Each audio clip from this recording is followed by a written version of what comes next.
and welcome everyone for our podcast or think tank, you could call it, series on sustainability and the circular economy. And for today's think tank, the topic we're focusing on is growth opportunities in water transition. And we'll be focusing on how some of the new policies are influencing strategies and driving investment in rural, urban, and industrial water management in India. So we've been analyzing this space over the last 6 to 8 months and have published a few thought leadership reports in the topic of water management in the Jal Jeevan Mission, focused on the urban sector, the Jal Jeevan Mission on the rural sector, the Amrit projects in the urban, as well as the opportunities in the thriving industrial sector in India. I'm really glad to have a really excellent lineup of speakers for this think tank. So joining me, we have Paul Hudson, who's the Senior Industry Analyst. So Paul has been leading a lot of our research focused on the water sector and also has recently authored the 3 reports on India focused on the urban, rural, and the industrial sector. I'm really glad again to have and the privilege to have Ashok join us in the think tank. So Ashok Natrajan is the National Task Force Committee member of Ministry of Housing and Urban Affairs, and also the founder of Steady Taps, as well as the co-author of the recently launched CEPHO manual with a couple of chapters focused on smart water metering and digital twins. I'm also glad to have Balaji Santanaram from Larsen and Toubro. So Balaji is very passionate about the water sector and focuses a lot of the work that he does in L&T in water management, and especially in a key focus area of non-revenue water. So Balaji will be sharing some of these insights of how L&T is shaping the water transition in India.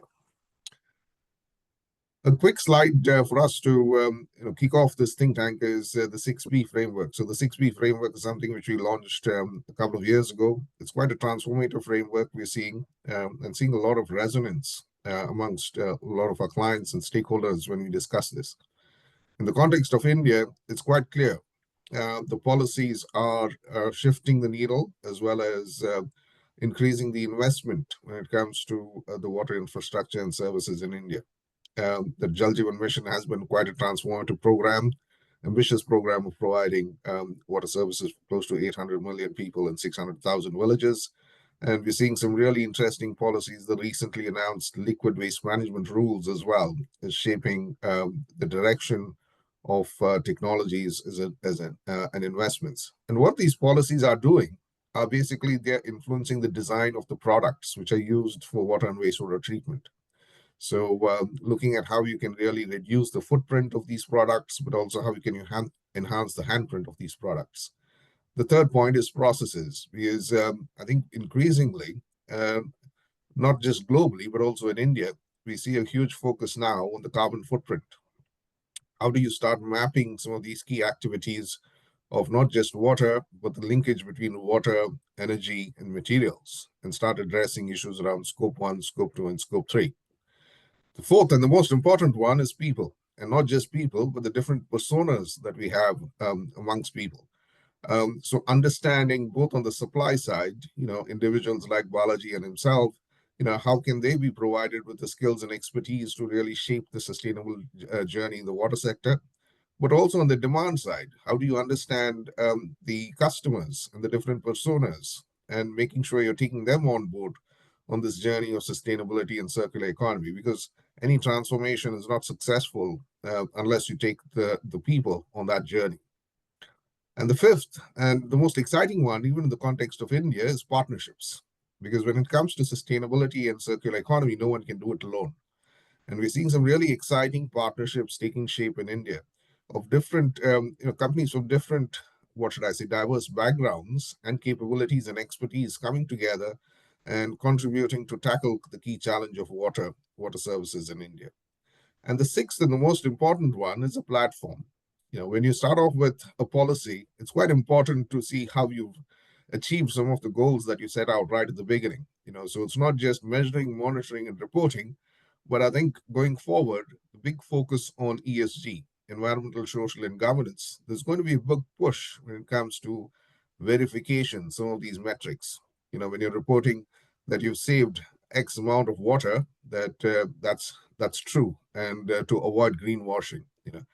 And I think the reason this framework is very circular in nature is, yeah, I think even now there's very limited data when you look at the water sector. So most of the policies are created on a hunch, right?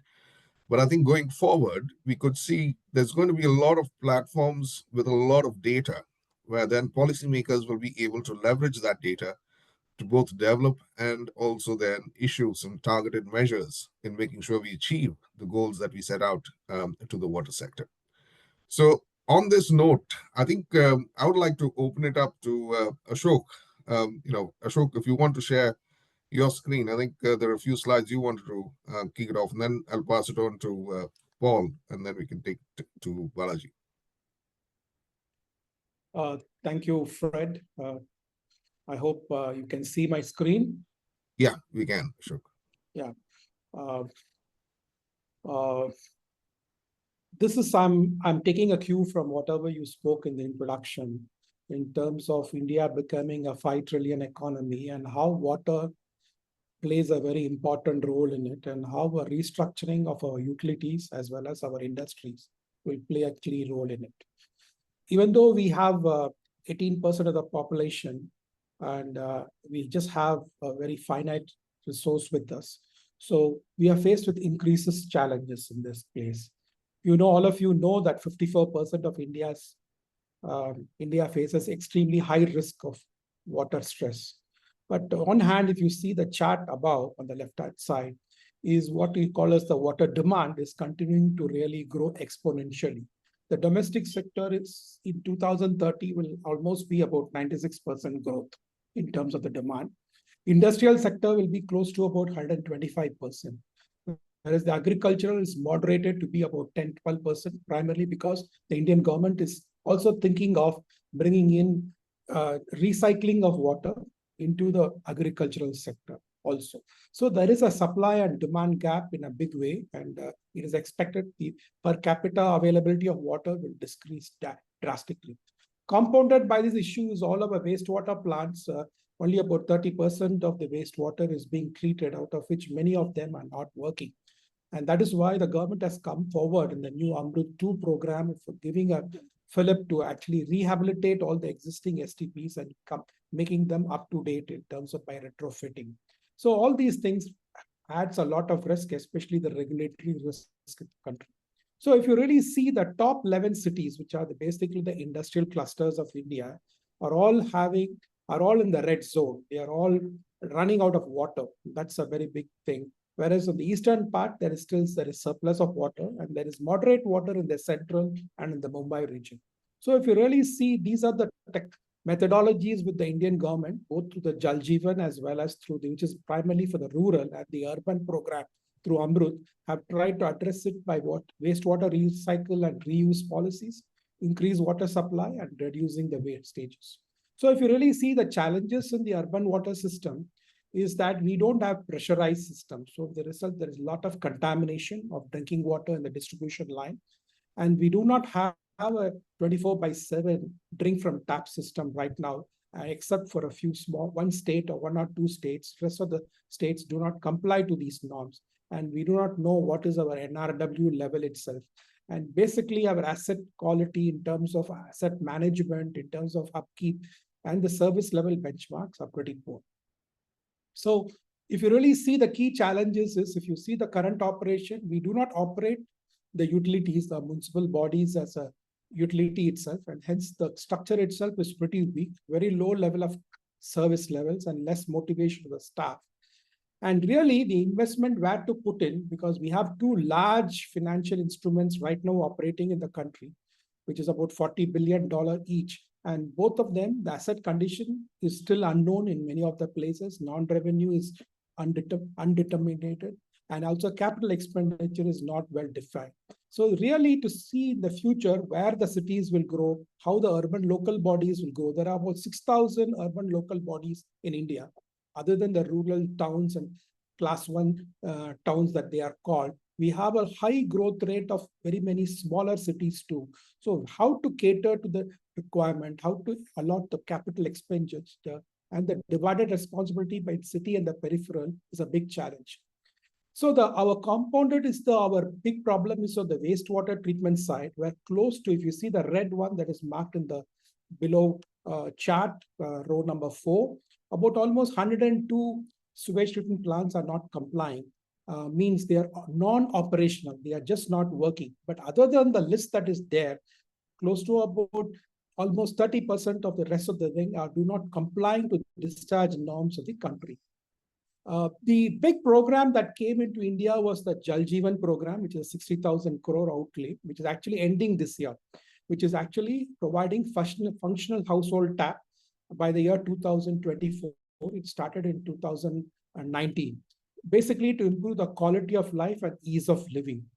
If you really see, this has put India in the world map, and this is one of the largest outlay of finance in the whole sector, especially for the rural areas, where we are saying from 3.24 crores, it has gone to about 14.27 as on 2024 end. And still we have 3 months of March is our year closing. So 2025, we have the catching game to go on to really show that most of the country has actually provided an FHTC tap. Really see there are some stars in the whole thing. Primarily, the Tamil Nadu has been a prime mover in this area, where they have covered many multi-village schemes very, very well by almost 37 districts, 125 lakh households have been covered. Similarly, is places like Assam, which has done the single village scheme, almost 32,000 numbers, and very well positioned today in the Indian market. If you see the other fund that is there, it's about 40 billion, where I am associated with this initiative, is the Amrut 2 funding, where you see about 27 million urban households being actually bridged in this scheme. Also, one of the key things in this Amrut 2 fund was the deployment of the latest technology for reduction of non-revenue water losses, imbibing international technology, recycling of water, raising municipal bond, PPP, HAM structures, circular economy, water balance of a city, energy efficiency, water quality parameters, specialized treatment, and distribution management. And of course, digitization is a very important aspect of the whole thing. So what we did, I was part of the team which actually wrote the manual. I was co-author for a number of the chapters. There were about 33 chapters, and it basically encompasses the entire thing. And we have taken 4 years to rewrite the whole thing as far as the drinking water supply is concerned. And we have imbibed some of the best methodologies and also the best international case studies in this area. So this is called the Drink from Tap scheme right now, and lots of new additions on automation of pumps, energy efficiency, filtration system, NRW, digitization, disinfection, and recycle are all being taught. Similarly, the government of India has initiated dialogues with various major cities, various major players in the international and the local market, as well as the large consultants, to update the reuse manual. The guidance is just happening. A workshop took place some few days back last week, and they are trying to bring the latest reuse and discharge standard to the country, because today we are sometimes copying what the developed world has done, but that is not suitable for Indian requirements. Primarily, we are looking at the intention for agriculture, whether we can use the wastewater recycle to a quality for the agricultural use in some of the sectors. An approach to total water management or one water is a possible growth, with IPR and direct portability also being looked at it. So if you really see, if there are two streams of standards which exist in India, one is called the NGT standards, the Green Terminal, which is the group of judges who actually charge sheet various urban local bodies and municipalities of not meeting the discharge norms. And that is why more than 600 of the STPs, almost 80 to 95% of them do not meet these parameters. And there is a difference between NGT outlets parameters as well as by the Ministry of the regulatory body, Ministry of Earth and Forest Department and carbon credit is also, that's a slight difference in terms of BOD and COD norms, as well as the total suspended solids, ammonium nitrogen, and also potassium. So if you really see, ministry has actually now come out with recommended norms for end usage also. So if you can see at different applications of end use of recycled water, this new nomenclature in terms of recommendations have been given to all the states to follow, but still it is not made mandatory because some of the things on BOD, especially for recreational use and other things, are very, very difficult to meet. But one thing is clear, because of this new innovative packaging of the Amrut 2 funds as well as the earlier Jal Jeevan, we have been going on a big spree to revitalize the aging STP. So we have today all the studies of various existing sewage treatment plants across the country has been studied in terms of their environmental compliances, how to improve the performance, how to look at reliability and retrofit options. And today, ASCI, Administrative Staff College, has done the study, and they're also bringing out a fund through the government of India for about $1.5–2 million to each of the utilities to try newer technologies to upgrade, improve the aeration, improve the energy consumption. Also deploying lots of digitization like AI and other things can also be tried. Similarly, there is a big usage of treated wastewater in the agricultural segment. A lot of piloting is already being done in many states, many of the northern states, as well as in Tamil Nadu and parts of Karnataka. And the results have been extremely good. So they are trying to imbibe all these things into the new manual that will be coming. One of the key points of difference across the manual as well as the approach of the Amrut and even Jal Jeevan has been the introduction of the industrial IoT, really springing a lot of startups from India as well as the international players in this area. And also looking at telemetry, water quality measurement, pressure controls, digital twins have become very, very popular in India. And integrated pump operation and analysis of data has played an important role. And nevertheless, we continue to haunt with undetermined NRW right one. Even in these cities, I've shown you 4 cities, Bangalore, Delhi, Hyderabad, Pune. All these had World Bank reforms, but if you can see the row 7, everything is around 51%, except for Pune, which is right now at 30%. So the cities bleed up to about $300 million per year, only due to the losses of water, and the water balance table of IWA has been drawn here. Similarly, there is a big focus of the industrialization where newer things have started coming in, which is really going to take off in a big way. So there is going to be a very big opportunity for water recycling and distribution management. Thank you, Fred. I completed. Thank you so much, Ashok. Amazing in 10 minutes how you're able to encapsulate both the challenges and opportunities in the vast Indian market. It was a power-packed, what should I say, flow of slides and content and insights. Thank you so much for that. Now moving on, I think we can move to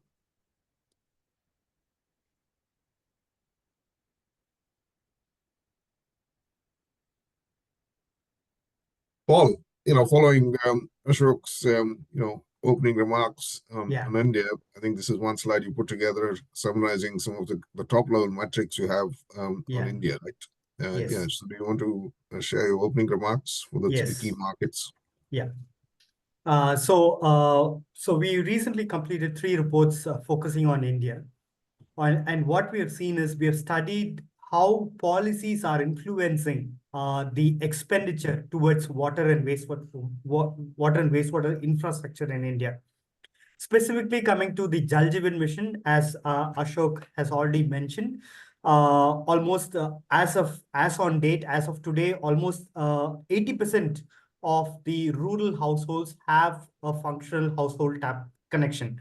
And over the next few months, we would see a massive infrastructure push towards implementing both single village schemes and multi-village schemes. But what is coming on the back of the physical infrastructure that has been put in as a part of JJM is the investments towards smart water solutions, specifically implementing IoT solutions, IoT-based sensors, both online water quality monitoring and water quantity, which includes smart water meters, bulk meters, level sensors, pressure sensors, and all of that.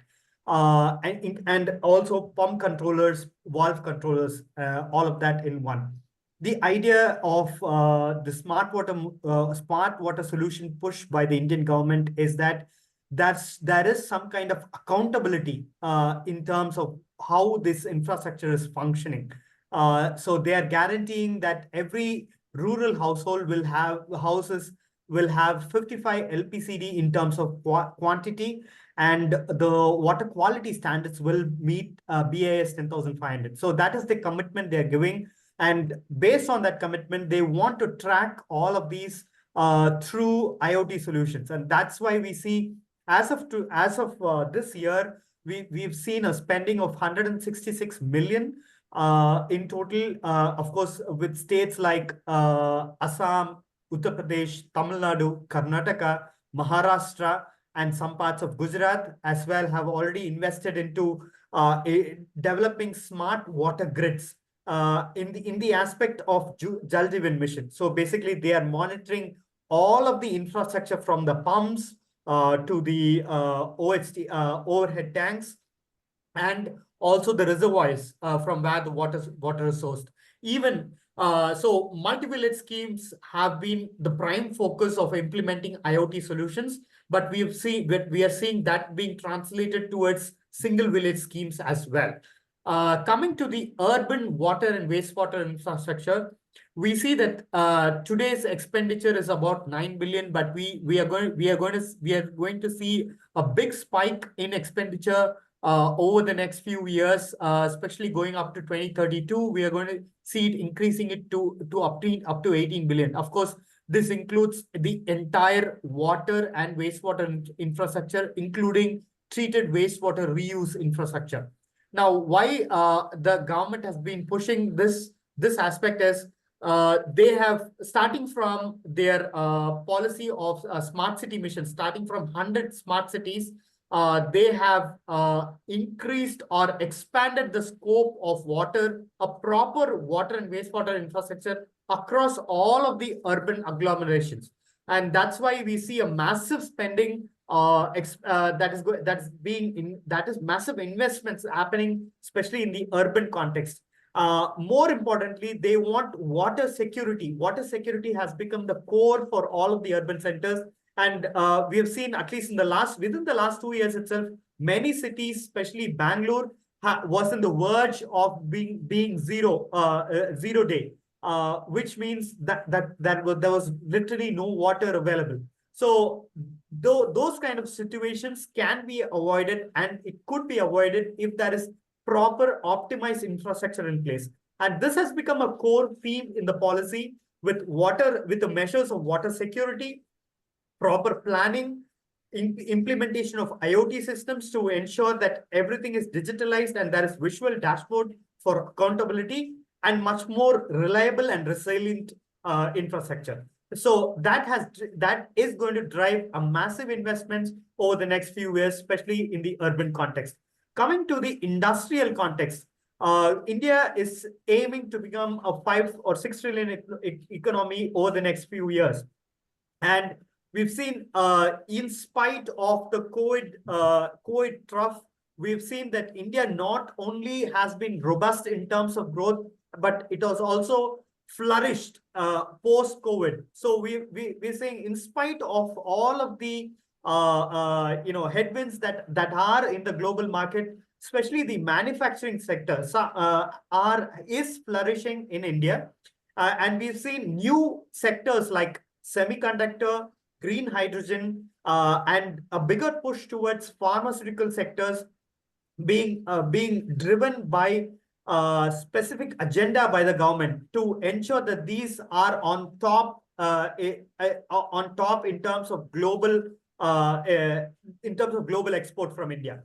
So in essence, in line with their goals to invest into these specific industrial sector, and also enlarge the manufacturing sector, the government is pushing towards sustainable water infrastructure for industries. So first, they have come out with regulations and mandates like ZLD. Most states have compulsory ZLD for most of the industries involved.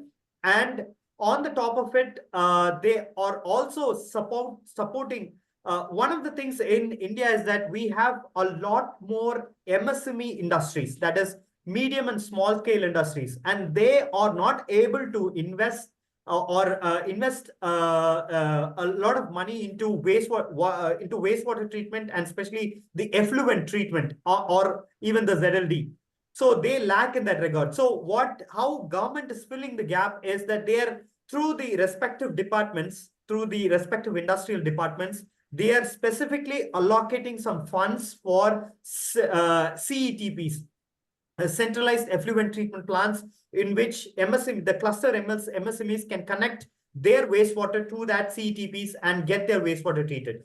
And this is also aligning to their river rejuvenation plans, where they don't want the rivers to be polluted anymore, and they want the industries to take shape, to cut down their effluent discharge, and also encouraging the industries to reuse their wastewater. So even in the industries, we see a massive growth between now and 2032. It's going to be from 2.8 billion, it's going to go to up to 4 billion in expenditure. That's it. Yeah, thank you. Thank you, Paul. Great insights. Some excellent work that you've done on these three reports, looking at Jal Jeevan Mission, Amrit in the industrial sector, and some really interesting insights. So this is a slide you put together in terms of the IoT architecture, is it, for the Jal Jeevan Mission? Yeah. Just in 1 minute, can you quickly summarize it so that we can definitely pass it on to Balaji, because Balaji also needs to give his opening remarks. Yes. So this slide captures the aspect of IoT that is being spread across the water value chain. So from source to drain, that's the entire gamut of things. So we, as of now, there is specific focus towards smart water metering. Of course, we want the NRW levels to go down, but the Jal Jeevan Mission has pushed a lot more investment, especially to from source to home, especially not to lose water in that aspect, and also to ensure that the pressure levels are are good. In the earlier phases of rural water and infrastructure in India, the biggest failure point was there was no monitoring and control systems in place for them to monitor a pumping station, a treatment facility, or a withdrawal facility. Now, the government is pushing towards those aspects in both the water distribution side, now smart water metering side, and in the future, there's going to be much more towards compliance monitoring of wastewater treatment and treated wastewater use. That's right. I think as we go to the circular economy on the wastewater side, there are some exciting opportunities. Yeah, I would encourage some people who are online, if you'll have any questions. I've already seen one question come up, so please drop in your questions, because after the opening remarks, we'll be having a discussion, and I'll be keen to take your questions. Now, passing it on to Balaji. Balaji, L&T, the premium infrastructure engineering company, and as I've told you, and when I met you as well, the chairman has a vision for L&T to become more of a software company. So it's quite exciting to see how the leadership is leading the transformation of the company from a civil engineering company to a more of a software-driven company, right? So and we know there's a lot of exciting work that L&T is doing in the water sector. So keen to hear your opening remarks, please. Perfect. Yeah. So L&T, of course, everybody is aware of it. L&T has a very big conglomerate now, of $30 billion and all. So now the point here is that, of course, the chairman wants not to be a software. The chairman wants it to be a technology-enabled, player in water. So technology is going to be the theme, and technology is going to be, of course, every discussions. I mean, it has been a very big habit within the team meetings also. Somewhere, at least 4 or 5 times, technology, digital will always come in our meeting if we can, group the words. So that is how, every time that will be the order of the day. So whatever the business that we do, obviously, we will be getting into the technology, and without technology, we cannot, break something, we cannot do something great, and we cannot sell something great as well. So that is a point, because that is the smartest way of, executing things. So coming back to the exact problem statement, what we are going to discuss is that is the NRW and water management, because NRW and water management, it is very much close to L&T water as well, because it is of course every now and then every people we are, it directly relates to the people whoever is a consumer. I'm also at one point I'm also a consumer. And coming back to the water management NRW part, so now I mean the SDG 6 has given a very good push in 2015, wherein SDG 6 is very clear that safe and safe supply of drinking water. So it's not just drinking water; it is a safe supply. That is a clarity that the West had, right? So I mean the clarity is so good, it should not just limit with only the drinking water. So now the point is that if we can ask if the drinking water is not safe, we cannot say that yeah, it is safe, no doubt. But there are challenges due to which it is getting into unsafe because of the aging infrastructure. And obviously the population now, we are into 2024, and around 53 crores, 52 54 crores of population. We are going to 63 crores of population 2031, and we have estimated about 2041, even we are going to be a 72 crore population that time. And I'm talking only about the urban population. Urban, it's not the complete Indian population. I'm just focused only on the urban population. So that being the case, urbanization is very much rapid in the the way the real estate is going on, very very difficult. And even whatever the projects which we have thought of 30 years of life, every project will have a 30 years I mean we will be foreseeing up to a 30 year is a target year. So 30th year of population, we will plan the networks today. But today, within 4 or 5 years, everything is getting consumed.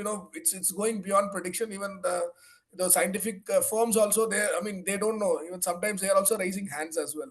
So how because the challenges are that much.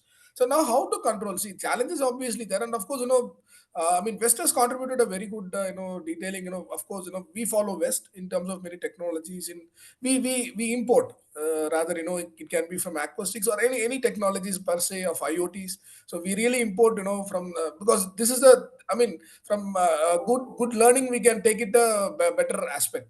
So from their learnings we can get it, and then we can get it installed. But it is not for India, if you can say, that is not limited to. So of course many technologies are working straight away. It's a very much straightforward in the West, everywhere. I mean every developing nation, but it is not straight here. So due to the inbound challenges. So now for these challenges, how we are going to mitigate? Suppose I would like to talk about some couple of technologies here, having the time as possible.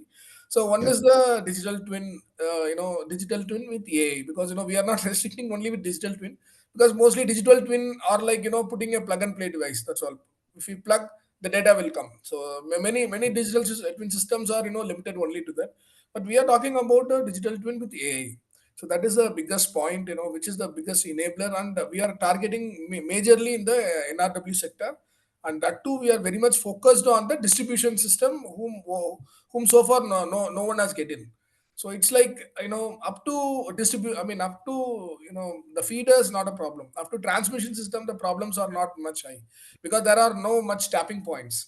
So only after the reservoir, where the consumer base is starting, so there where the tappings are getting started, and due to tappings, the workmanship is getting a challenge, and due to that leak is a challenge, and workmanship is one, but the major problem is because of the aging infrastructure. So what we are actually done is that we have done a great modeling. Of course, we have done along with the, thanks to the startup ecosystem, so which is across India.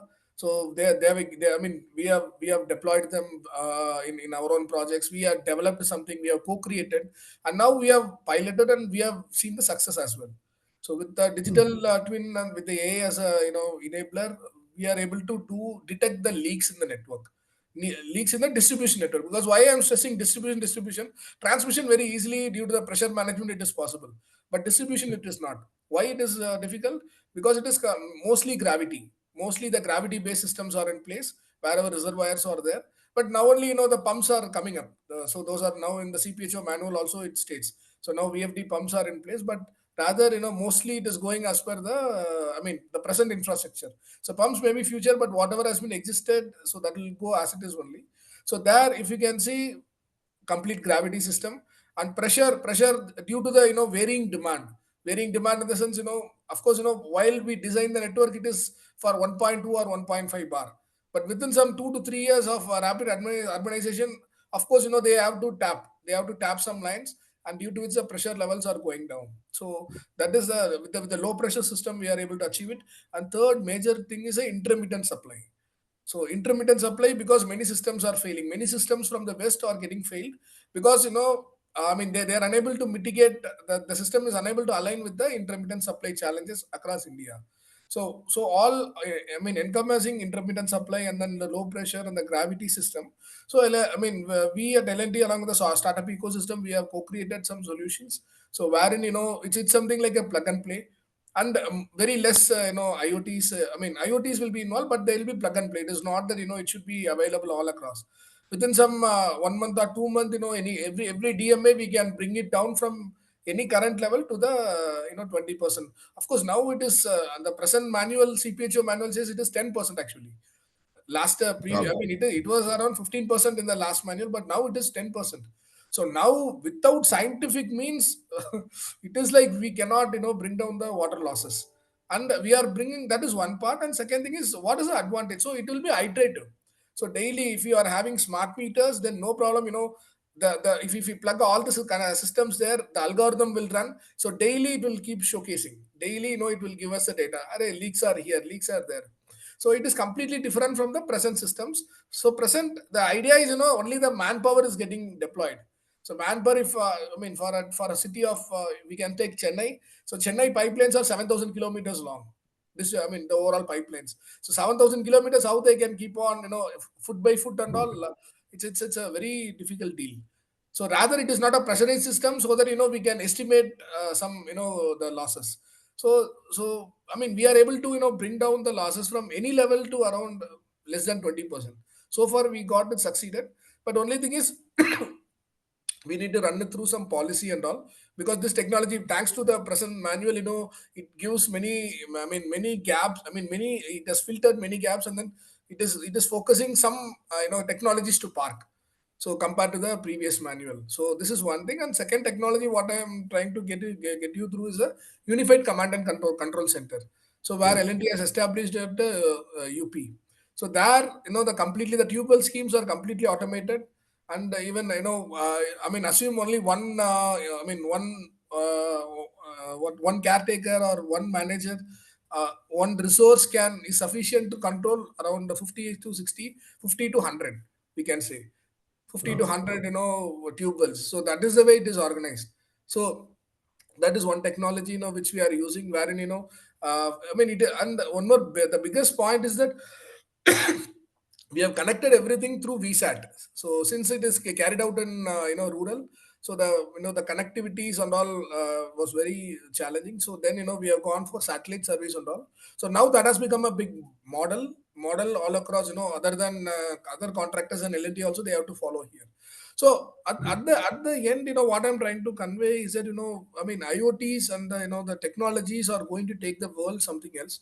Of course, we need to some policies are also has to be marked. Already policies are there to a good extent, but the DPRs to be designed. DPRs should have some terms. That we can park, because nowadays the kids or the startups ecosystem is like year on year something is going to come. So that is yeah. the way it is going to be. So to accommodate the exact changes, so we need some space to park the because otherwise I mean we cannot do a CSR here for sure. Yes. So A and all, it will not be costing very high, at least 10% from the current level, but it will be working for the next 10, 20 years. All the systems are iterative. So, Yeah. I mean, we want everybody to opt for. So, whoever is listening, and we want you to take it up. So, I mean, we are growing. Not only we, of course, of course, the population is growing. Obviously, the technologies also should grow in the same fashion. Obviously, the funding also should grow in the same level. So, with this remarks, I would like to conclude. I'm open for Yeah. these questions. Yeah, thank you. Yeah. Thank you so much, Balaji. I think before I get to the questions, right, I want to kick it off with you, because you mentioned you're using now the digital twin in the combination of AI to tackle non-revenue water, right? And you've already found success in some of the cities, right? Could you showcase or talk us through a couple of the cities, in terms of what was the challenge and the kind of results that you've achieved in those cities? Yeah, sure, sir. Actually, so we can really, all the pilot have been successful, but for Yeah, first, let me, put you the key learnings first. Okay, yeah, so because one thing is because we need some basics for the AI to work, right? yeah. So even ChatGPT, it needs to be loaded with some questions or some words, to start giving us some prompts and suggestions. Outputs. Yeah, So first we will start with the challenges. What and all has been done. So one is the dashboards. So minimal, these kind of the dashboards are very much important. So dashboards, we need to see the data first. We need to see the data and say the data should be at the interval. I repeat, so it mm, should be at the interval, at least the flow and pressure part. So I mean, already the systems are very much mature, but of course, still, because if someone communicates like, sir, I'm having a mechanical pressure gauge. So with that, can we do can we bring down the water loss? So that will be definitely be a challenge right. only. So no doubt, Yeah, so we need to have some series of data because all we want is a data. So yeah, data actually drives. yeah, So data inflow, data in this one, and the second thing is that the pipelines, the present pipe, because suppose many areas we have also seen, of course, in one of our sites, when we do our own pipeline excavation activity, pipeline activity, we have find the old East India pipelines are there. So that mm, were also a part of those actually. So yeah, that being the case, now the pipe locations have to be very much precise. The yeah. more the precise, the more the the accuracy it will come. So it's like Perfect. we are targeting an accuracy like no gut feel. So up to date, Yeah, it's a gut feel industry, we can say, not W. Sir, I think yeah, the leaks will be there. I think because yeah, maybe see, there also some history will be there. He may be yeah. knowing some location which is getting a failure very constant times. So based on that, the thought will go, but may not be many cases. Yeah. Perfect. So that being the case, so the gut feel is the main direction now. Bunch. But Yeah, we are just making everything as a measurement, and yeah. we are just being very scientific now. And Perfect. Yeah, the systems, how it will show now exactly, within some 10-meter level it will show. Now in yeah, the future we are thinking we'll be putting a big screen, assume any city. So there, that will instruct, Array, there is a leak there, you go across the entire network, all 7,000, 8,000 kilometers will be there, and that will start instructing the engineers, right? Array, boy, here the leaks sounds are good. there, please go there. So that Good. is the way we are actually envisaging. Yes. Cool. Yeah. Just I'll get this one question answered, and then I'd like to focus a few minutes with Ashok, especially starting from the manual and how that's shaping the water sector. So we received this question from Professor Somsundaram. Professor Somsundaram, thanks for joining. So your question is: India is home to the largest number of very small urban settlements, towns that are still governed as town panchayats or small municipalities. A large base of pyramid still relies on septic tanks and local release of wastewater.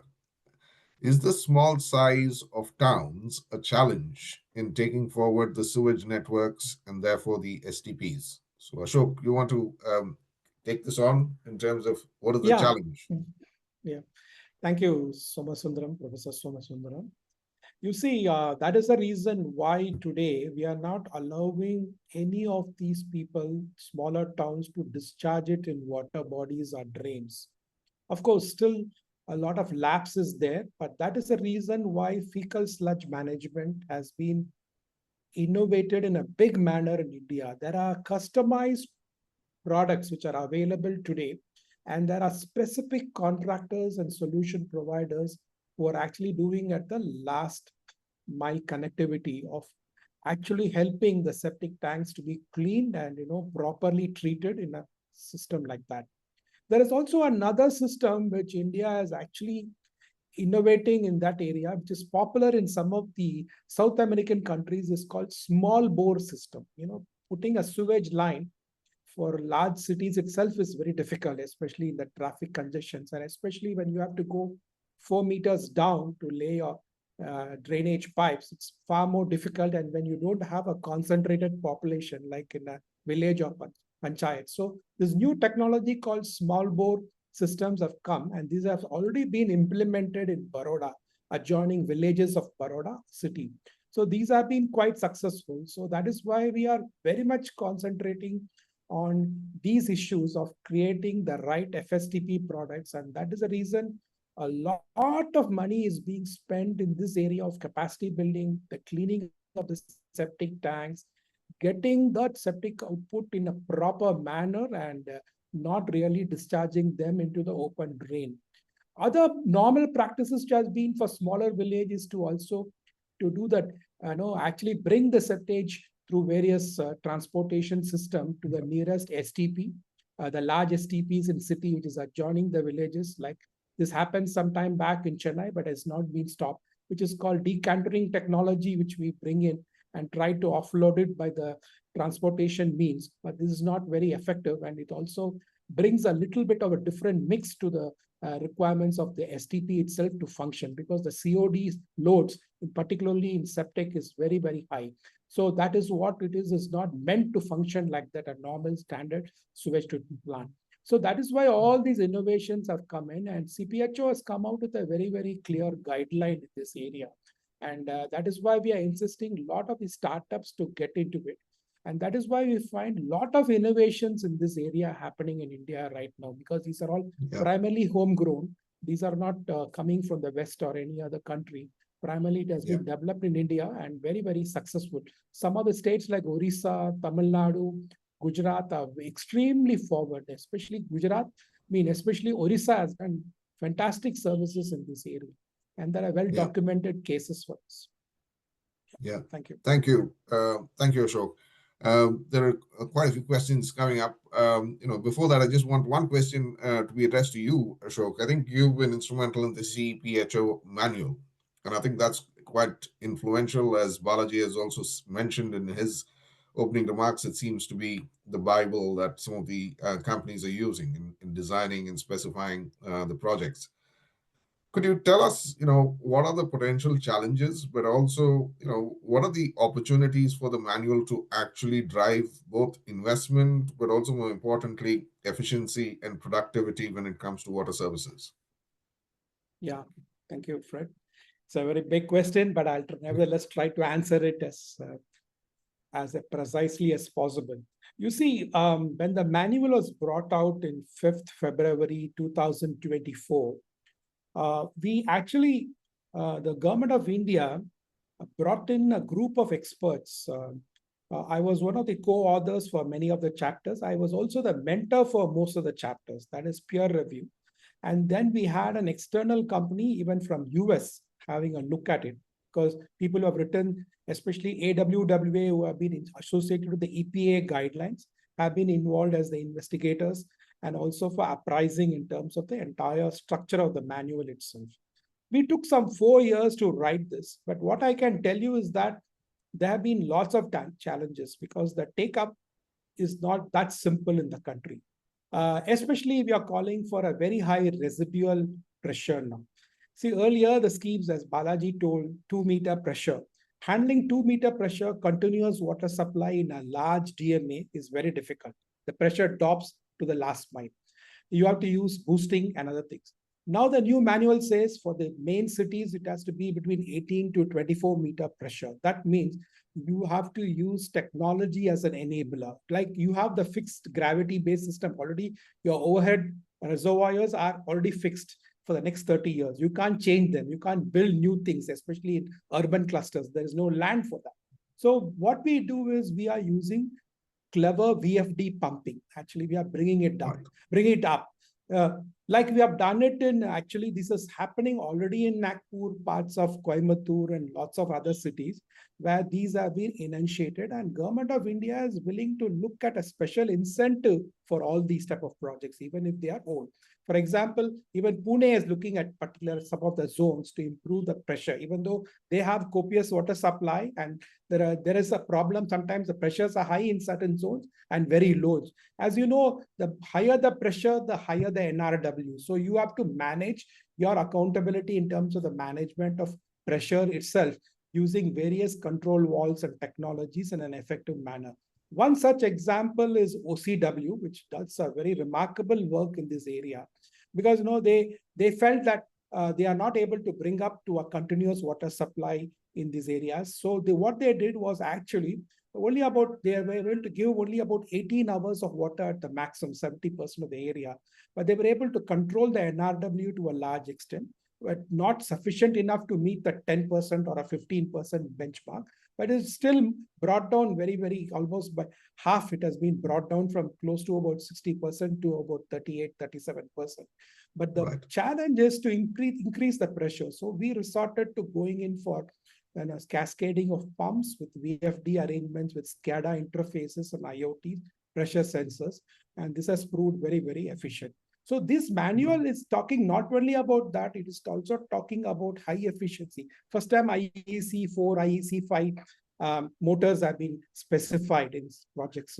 You can do based on life cycle cost analysis, and all the funding is also based on output parameters. You deliver this performance, then you get a better reward for that. And that is why the government has, actually the Amrut 2, they have come out with lots of packaging, especially on NRW. Another one is on the, on the sick, not only the non-operational STP, sewage treatment plant, but also the brunt of the other major ones which are not meeting the discharge norms of the present CPCB standards. So what they are doing is now they have asked some of the companies to study it and come with a recommendation, and the government is willing to even reopen that to improve it. And that is why people are innovating with technology. Some of them are saying that we'll improve the aeration. Some of them are saying that, we will deploy AI to improve the process efficiencies. So this has all come into that.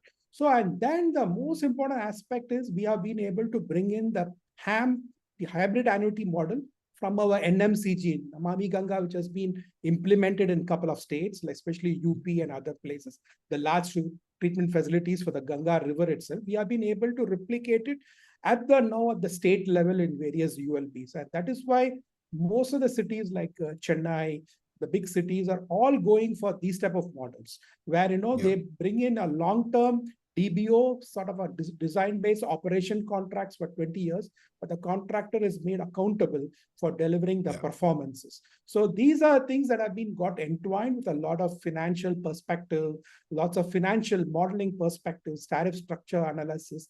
And it's a very vast document which have been reviewed by many people. And now the wastewater manual is also getting updated to the present requirement also. Thank you. Yeah. No, that's really comprehensive. I mean, the amount I learned when you're talking, right? It's it's like a tutorial class which we get on water. But I think the manual, as you rightly said, is heavily focused on specifications, on driving efficiency and business models, transparency, accountability, all key elements which possibly were missing in the past. A quick question to Balaji. You mentioned the startup ecosystem. I know we have only 5 minutes, but in 2 minutes, Balaji, if you could just talk through how L&T is using the startup ecosystem, and more importantly, if you could highlight 1 or 2 use cases, how these startups have actually supported L&T in tackling some of these challenging projects. Especially, L&T, we are also become an incubators actually, basically, if we understand them, if any startup, if they are doing something promising in just it's something like, in a flash, we can understand that. And immediately we are just issuing a pilot immediately. I mean, there are no questions will be asked. No question of, is there any competitors are there or not. If we find them promising, immediately we will be giving them the offers, orders, and then, to go there and, to start the working. So once the results are coming out well, our results means we don't want a 100% result. Yeah. For L&T, if it is from the worst to the somewhat, better results, if we are able to achieve. So obviously, we are increasing the, the quantum of projects. And meanwhile, and mostly then we are getting into partnership. And if we find them, they are very much promising towards the industry, then we are going for a, incubation as well. There is a separate team. Investment also is there. So they work on investment. So we will recommend them for an investment. So that is that is one more mode, which it is already available. So we really encourage them. Of course, with us, around minimum 3 startups have been there. Around I would have dealt at least 12 startups. So presently 3 to 4 startups, they are constantly engaged. So remaining there is some market fit challenges, and sometimes the claims are not going in the right direction. So that due to that reason, but of course, if they we are still offering them. So any no cost pilot or cost to cost pilots and all. So this is the way we are just doing things with the startups. Yes. Yeah. So that's great. Paul, I'll give you a minute as well. What is exciting if you look ahead at the water sector in India? What do you see as the top three or growth opportunities? If you could answer it in 1 minute. Yes. One is treated wastewater reuse and recovery from wastewater. So there is a lot more technology in terms of technology. There's a lot more advancements in terms of using advanced membrane-based solutions to not only recover the water from the effluent, but even the some of the valuable components that may have been wasted. Especially in the chemical, pharmaceutical, and electronic sector, there is a lot more push towards using recovery of key components from the effluent. The other aspect is there is an aspect of industries doing water credit and becoming water positive. So just to offset their water use, they're investing into a water infrastructure and otherwise, and offsetting their water use in general. The other aspect is digitalization and automation of the entire system, which includes pushing in AI-based systems or digital twin systems to improve the entire process, to optimize the entire process, reducing resources, reducing energy, and improving the optimized efficiency of that particular system. Absolutely. Yeah. Thanks for that. I know we have 2 minutes. So Ashok, just for your, what should I say, concluding remarks, right? How do you see the future when it comes to water in India? It's people consider it as the market where there's the highest investment foreseen in the next few years, right? What kind of opportunities you see in India? And there are great opportunities coming up in the next few years because India is still in a very primitive stage as far as water is concerned, and wastewater is still more primitive. India is really opening up to it. And I can tell you that water energy nexus is going to be a very big thing in India because India is a signatory to all the SDG goals. They are also a signatory to net zero emissions. They are becoming, if you want to be called as a developed country by the year 2037, you need to do all these aspects of water very well. And that is an exciting period.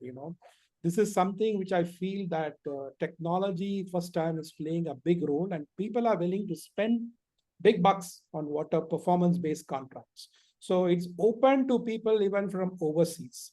Good practices from across the world could come in, and they are quite open to it. And first time, things like non-revenue water, and today the applications of digital twin has become so rampant. It can tell you that almost all the big companies from the US are marketing it here and doing trial operations across all the ULPs. So this is going to be a fundamental transformation. There's going to be a paradigm shift in the industry, Fred. And I feel that I've come out of retirement to do something in this because it keeps my fire burning. So it is one of the very, very good things that are happening. The turnaround that is happening in the water industry is phenomenal. Yeah. Yeah, on that really positive note, thanks Ashok for kind of sparing your time and just joining us in for this session. Balaji, thanks to you as well. Great to have you represent L&T. Paul, thanks for your insights, and thanks for everyone who's joined online. There are a few questions which have been left unanswered. I'll make sure I'll get that answered from the panelists and do that, send responses offline. But thanks for your time, everyone, and have a good rest of the day, everyone.